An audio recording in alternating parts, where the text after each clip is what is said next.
This team is definitely better than last year, but they have one really big flaw.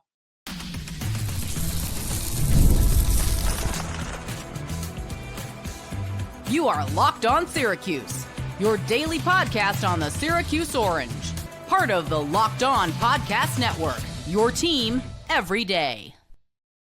Only Syracuse can get our hopes up with a really competitive loss to Houston on Monday night, only to not be able to hit a single shot the following day against Kansas. And they lose 71-60. They are 0-2 in the Vegas Players Era tournament.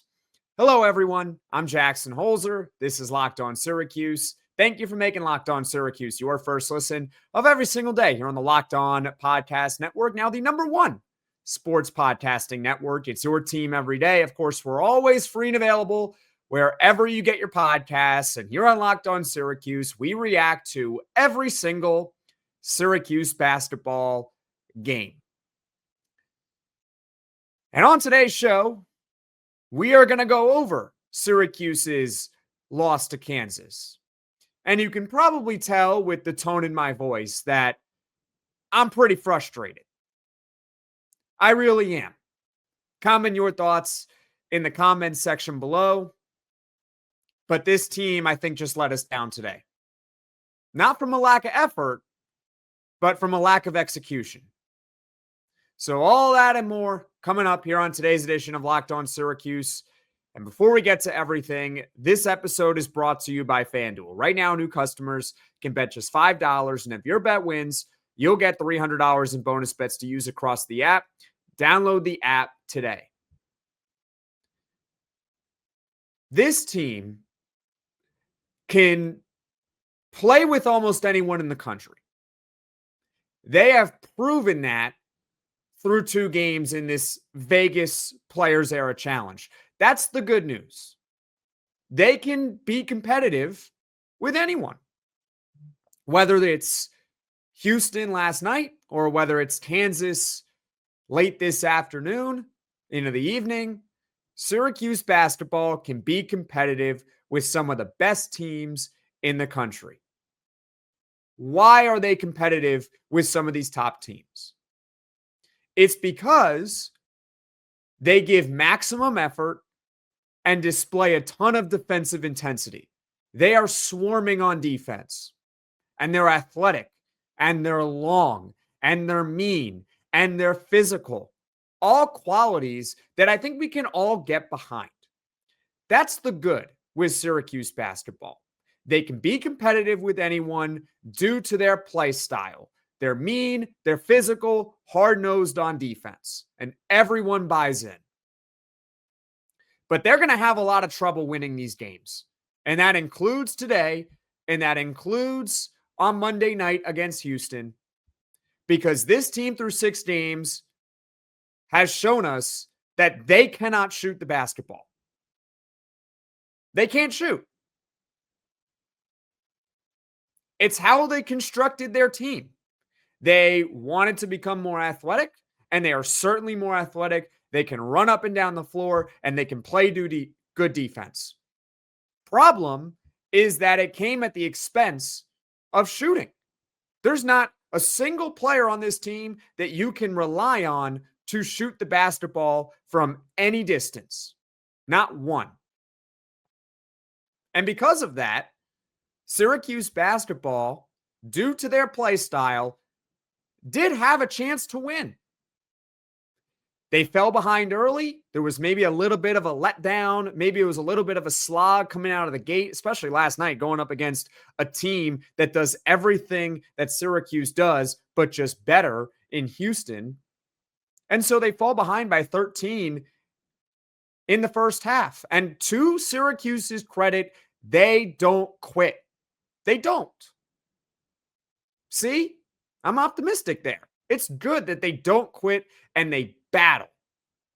And there were so many moments over the course of the second half where you were just waiting for Syracuse to hit that shot.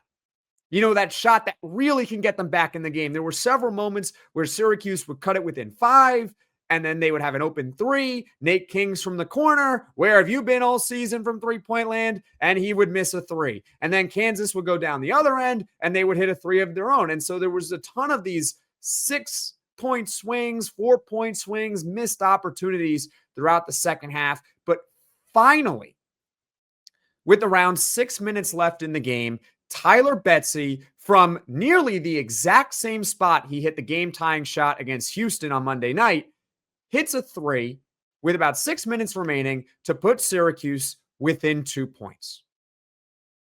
They were right there against Kansas, a team that didn't have Darryn Peterson, who's going to be a top 5 pick in the NBA draft. I get that Syracuse didn't have Donnie Freeman, but Kansas didn't have Darryn Peterson. So there's no Donnie Freeman excuse here for Syracuse. I don't want to hear it. Because Kansas is shorthanded too. They're also without their best player. And so Syracuse, they're going toe-to-toe. They're proving that they belong in this tournament. They're right there with this team. You got to find a way to win these games. You have to. We all know the goal of this team is to make the NCAA tournament. And so when you're down 13 in the first half and you somehow scratch and claw to get within 2 points with 6 minutes remaining, you have to win. You have to find a way. You have to make that extra stop, which Syracuse on the next defensive possession, they got the stop, but could not get the rebound. And so Kansas got a couple of second chance points. And then J.J. Starling calls his own number, and he was doing this throughout the game, calling his own number, going to the basket. And unlike last year, where for the most part, when he would call his own number and go to the basket, I understand it was a bad Syracuse team, but when he would call his own number last year and go to the basket, he was making a lot of shots. He was really good at driving the basketball and converting it into points because he averaged nearly 18 points a game last year. This year, I don't know what happened. Because every time he calls his own number and goes to the basket, unless you want to count garbage time when Syracuse is trying to pull off a miracle, he can't make a shot. And what makes it worse is that the killer of this game is on J.J. Starling. And I tweeted on Locked On Syracuse at LO_Syracuse that after this play that I'm about to describe, they needed to bench J.J. Starling. But the alternative, I'll get to Kiyan Anthony in a moment, he wasn't much better either in this game. Actually, he was worse in this game. We'll get to that in the next segment, though. J.J. Starling just gets burnt on defense by Trey White, commits a soft foul. Of course, Trey White lays it in and one. And so in the blink of an eye, Syracuse gets within 2 points, and then all of a sudden, they're down 7. Then you have William Kyle. I really like William Kyle. I really do. He does so many great things for this team. He provides them energy. He's the best defender on the team. He might win ACC Defensive Player of the Year. He is an absolute menace. But he can't shoot free throws. And college basketball is not changing the rules anytime soon. Kansas, whether it was intentionally or not, started playing a little bit of hack-a-shack. Twice in the span of about a minute, with Syracuse in the bonus, they foul William Kyle, and William Kyle, both times on a front end of a 1-and-1, misses. He misses it because he can't shoot free throws. And so Syracuse, from 2 points down, and in a few minutes, they're down 13 and the game's over. Tough loss for this team. Because it's hard to get on a team that you can tell is legitimately giving it their all. I'm not questioning the effort of this team. It's there. They play great defense. They're swarming them.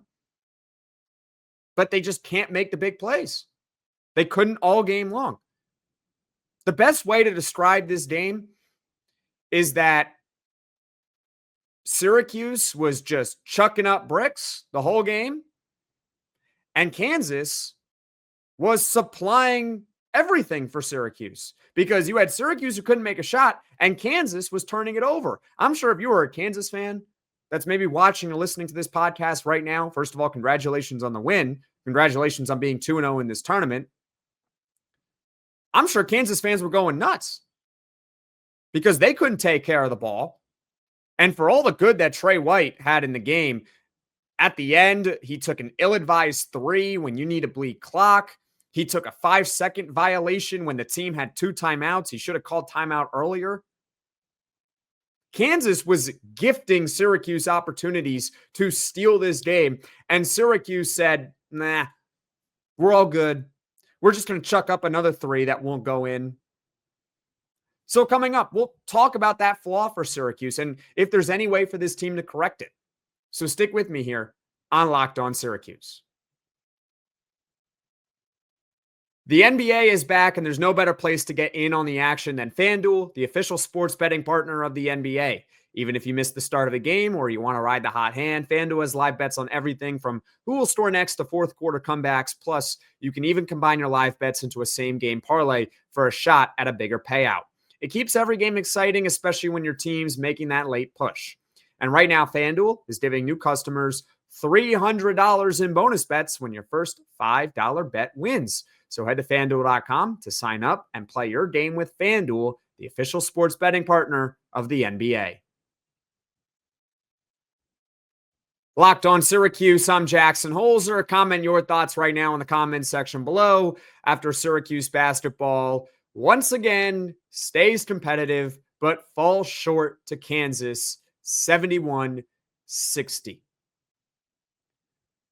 I spoke about it in the recap of this game, which was in the first segment of this show. This team can't shoot. Period. They can't shoot. And the numbers back it up. Syracuse basketball entered this game as the worst team from the free throw line in the ACC. They are well below 60%. Actually, coming into the game from the free throw line, I don't think it's updated yet. No, it has not updated on ACC stats. They were 56.1% from the free throw line, dead last in the conference. 3-point percentage. Syracuse basketball, they're not last, but don't worry, they're second last at 31.2%. That was coming into the game. Now, the numbers against Kansas, I think they're going to make both of those categories go even lower for Syracuse. All those percentages are going to go down after this game as well because Syracuse basketball as a team from the three-point line, I'm pulling it up right now with the live stats, they shot 7 for 30 from the three-point line. That's 23%. 23% on 30 three-point attempts. You just can't win like that. Especially against Kansas. It's not going to work. You can't do that. As a team from the free throw line, wait a minute, their free throw percentage is going to go a little bit up because the team shot 57% from the free throw line. They were 13 of 23. Meanwhile, Kansas from the free throw line, glad you asked, what did they do from the line? 18 of 20. 90%. It's incredible how teams against Syracuse can shoot free throws, but this team can't. But I think it's beyond just the free throws because they can't make threes either. Now, who do you blame? Who is to blame? The biggest culprit, and I'm going to get on him, I'm going to get on these two players, actually. But the biggest culprit is Nate Kingz. Yep, I said it. Nate Kingz.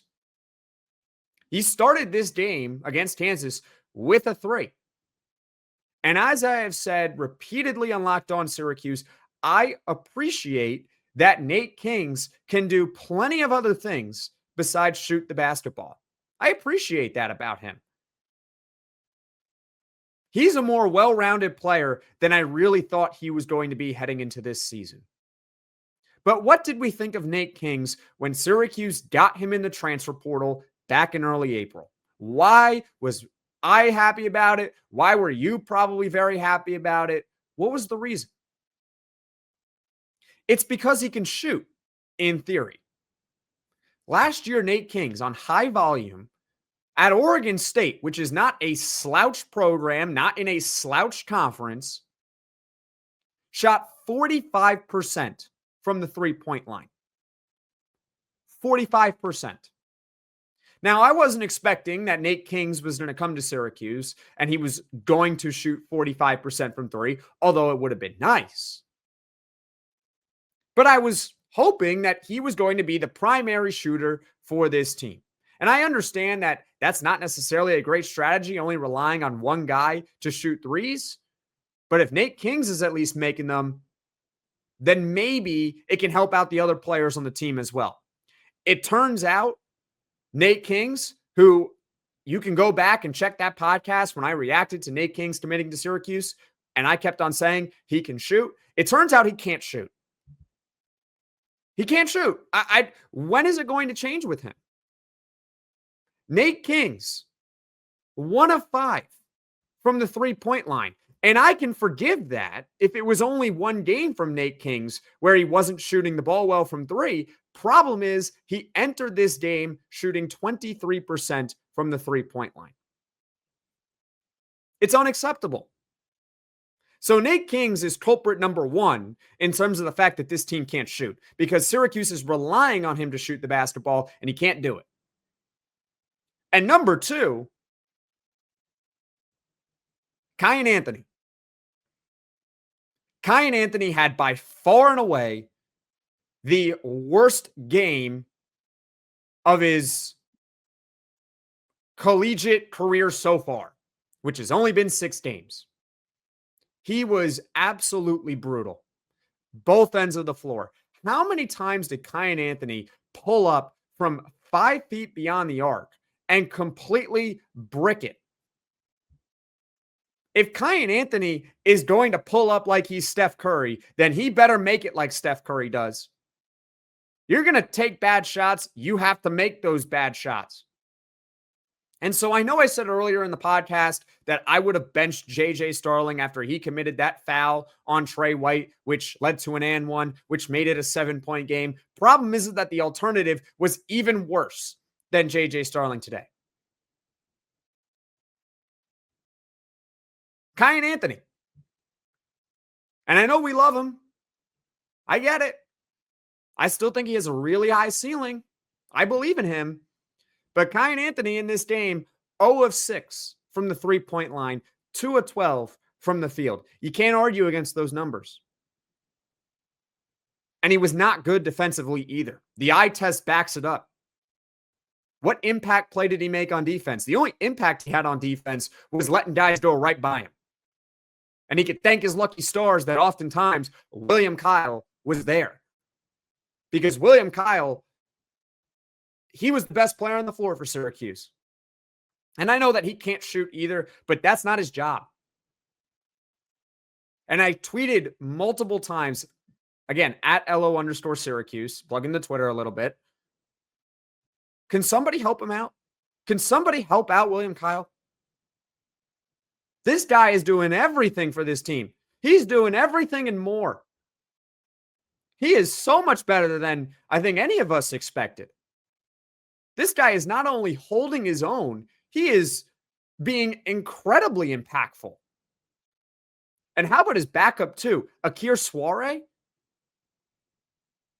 Akir Souare is a defensive menace out there.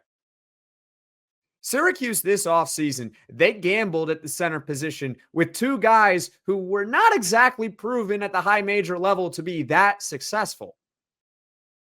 And both of those gambles have paid off. I think that's fair to say. They got the center position right. William Kyle is an excellent starting center, more than capable of playing against some of the top teams in the country. And Akir Souare is a very fine backup, very serviceable. He can play great defense. Does he make an impact on offense? No. But he can eat up minutes and play great defense. So your centers are doing their job, but your guards are giving you nothing. They can't shoot. So how do you correct it? Comment your thoughts in the comment section below. What do you do? Do you think that it's going to be corrected? I think that's the most important question, honestly. Do you think that the shooting is going to get corrected for this team? Because if it doesn't get corrected, yeah, they'll stay competitive. They'll be in these games. They'll have a chance to win, but they're not going to. And they're going to miss the tournament. And we all know what happens if they miss the tournament this year.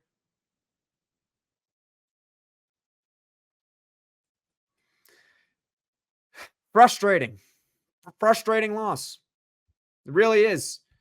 Because, like I said earlier, you can't get on them for the effort.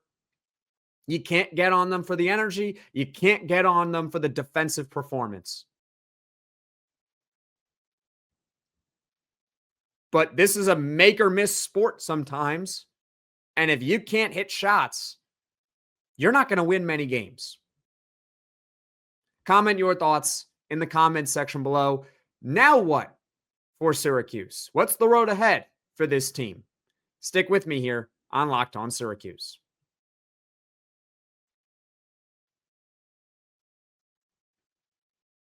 Locked On Syracuse, I'm Jackson Holzer. Despite the poor result for Syracuse, I hope you enjoyed this podcast. And hey, since you've already made it this far here on Locked On Syracuse, if you haven't done so already, please feel free, hit that like button, hit that subscribe button. We record a podcast after every single Syracuse basketball game, win, lose, or draw, whether the team makes a billion shots or whether it was like today where they make no shots. We post a post-game reaction for you all, ladies and gentlemen.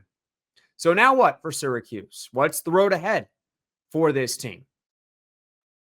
Myself and Neil Adler, we were previewing the Vegas era tournament late last week.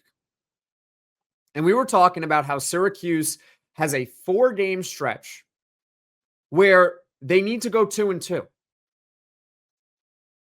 The 4 games included the first 2 of this tournament. You had Houston, a game you had a chance to win, but you just let it slip away. And Kansas, where you had a chance, but you couldn't make a shot. And so now you have to win the next 2 games. What are the next 2 games? Well, Syracuse is either going to play tomorrow, so Wednesday, November 26th, or they're going to play on Thanksgiving. And if they're playing on Thanksgiving, sorry to my family. But you know what? Syracuse basketball is playing. So they're going to play either on Wednesday or Thursday. Happy Thanksgiving to you all, ladies and gentlemen.